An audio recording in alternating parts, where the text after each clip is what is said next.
एकच मागणी, एकच मागणी, एकच मागणी. नाव सांगा.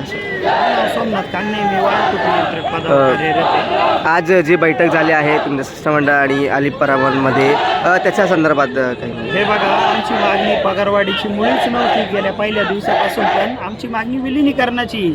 आता हे सरकारचं असं झालंय, कोर्टाने सांगितलंय चर्चेतून मार्ग काढा म्हणून चर्चेला बोलवतं आणि आतमध्ये भिंतीच्या आड गेलं का काहीतरी वेगळंच सांगतं. 5,000 वाढून देऊ, 10,000 वाढून देऊ. आमची मागणी जर विलिनीकरणाची आहे, तुम्ही दुसरी मागणी देताय कशाला, दुसरा प्रस्ताव देताय कशाला? आम्हाला पगारवाढ नको आहे, आमची मुख्य मागणी विलिनीकरण आहे.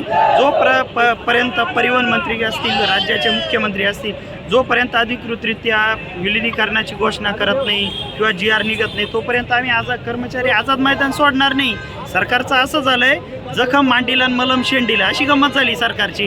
वेगवेगळे फंडे, आपल्या इथे संप फोडण्याचे फंडे झाले, परत पगारवाढीचे झाले. आज वेगळाच फंडा काढला आहे, अधिकृतरित्या आम्ही तुम्हाला पगारवाढ देऊ, भरघोस वाढ देऊ, हे करू ते करू. अरे पण आम्हाला विलिनीकरण का देत नाही तुम्ही? 40-45 बांधव आमचे मेले, आम्ही दुखवटा साजरा करतोय, एवढी पण गंभीरता सरकारकडे राहिली नाही. तुम्हाला लखीमपूरला मेलेले लोक, त्यांच्यासाठी तुम्ही महाराष्ट्र बंद ठेवताय.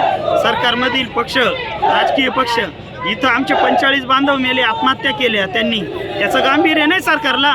आणि तरी सरकार म्हणतंय का विलिनीकरण शक्य नाही. का शक्य नाही?